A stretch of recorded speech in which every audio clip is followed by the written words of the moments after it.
good morning. It's 10 o'clock. I've never done that before. Captain Slog, Stardate, whatever, Sorry, I used to watch TV. Anyway, this is going to be the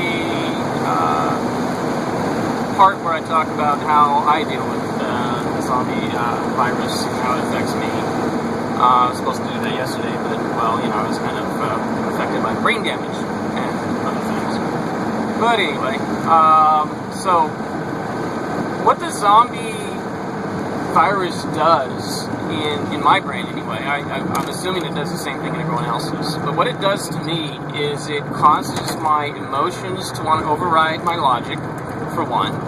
It causes me to want to do what other people do. It causes me to want to be popular, and there's been instances, especially with, the brain damage means I have personality disorder too, so I have personalities that,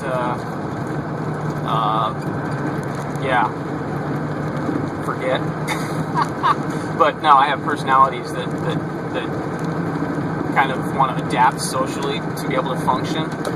And when my brain damage gets really bad, I lapse into that, and I can feel the zombie virus taking over. And it drives me to want money just for the sake of money. And I've caught myself in it recently, and it's just plain stupid. I mean, what the hell good does money do to me? I'm leaving this country, so I have no use for this stuff. But, so anyway. So how do I deal with it? It takes conscious effort, that's for sure. I mean, it really does take a conscious effort.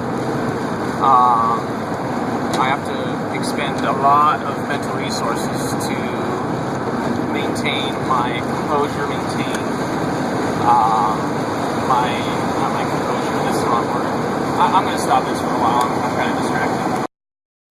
Sorry about that, I'm back, just moments later. I was passing. Anyway, so how I deal with it is just, I have to be consciously aware of my behavior, of my actions, of of what I say, of what I do. And I constantly go back and make sure, I just constantly go back and look and review.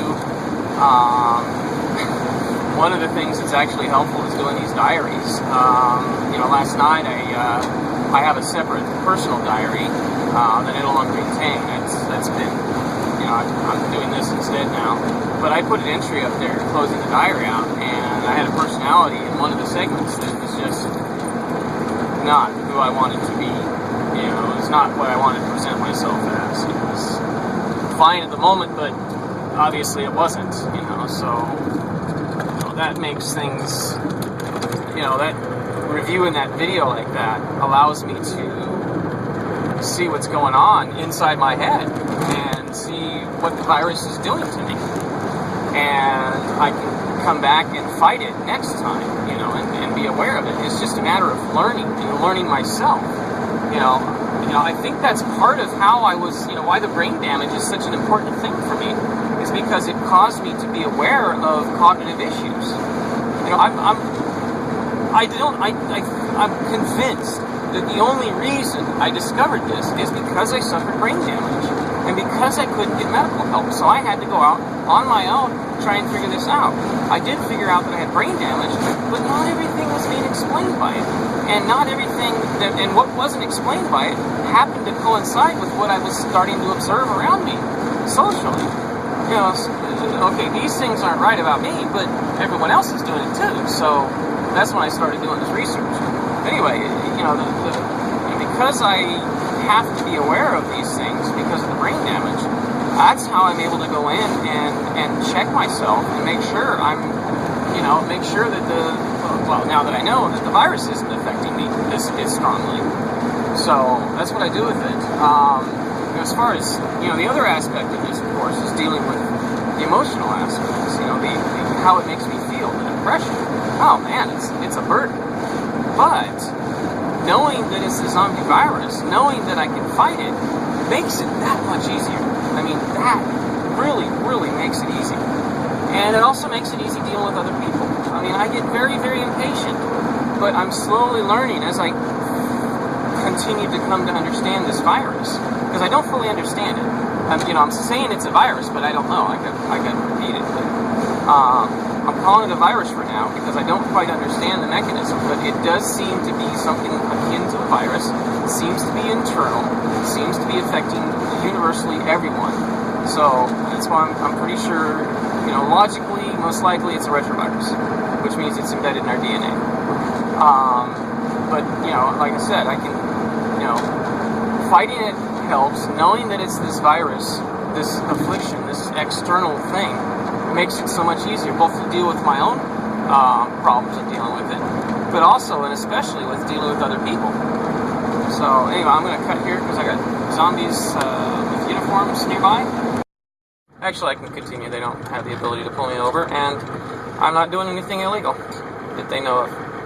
Just talking to myself, or possibly someone on the phone, which I kind of am. But anyway, so yeah, it gets really hard to deal with people sometimes, but understanding that it's their, that it's them being afflicted, hard maybe, that it's their affliction with the zombie virus rather than their personal choice to be this way. It makes it really, really easy to deal with. Pardon me. Maybe lose me again here.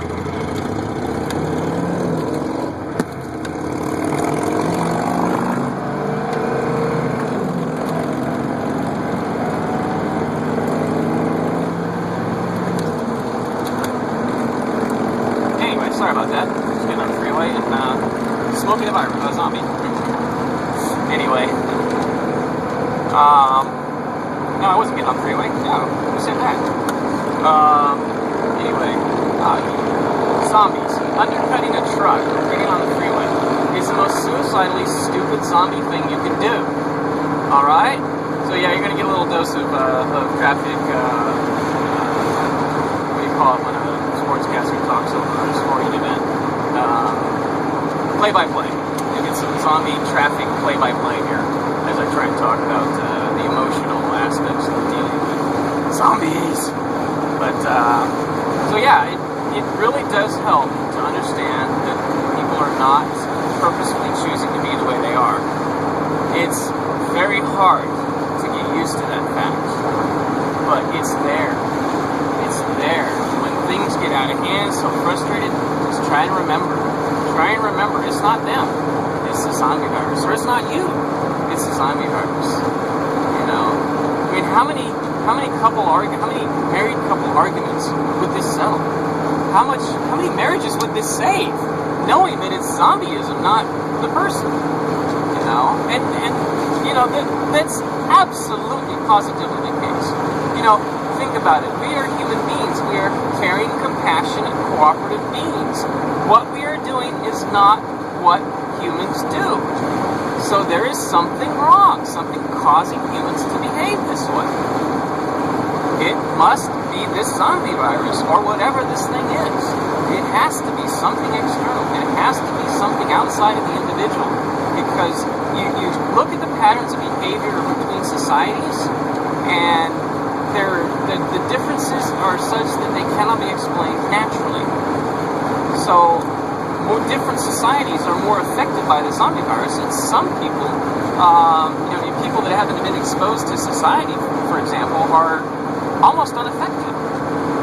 So, I'm really thinking that it's a retrovirus, and I'm thinking that it's activated by certain brain patterns, by certain ways of thinking, certain external influences, that the psyche is the most affected. And, I think, to be quite honest, that, all advertising, for example, I think advertising has an effect.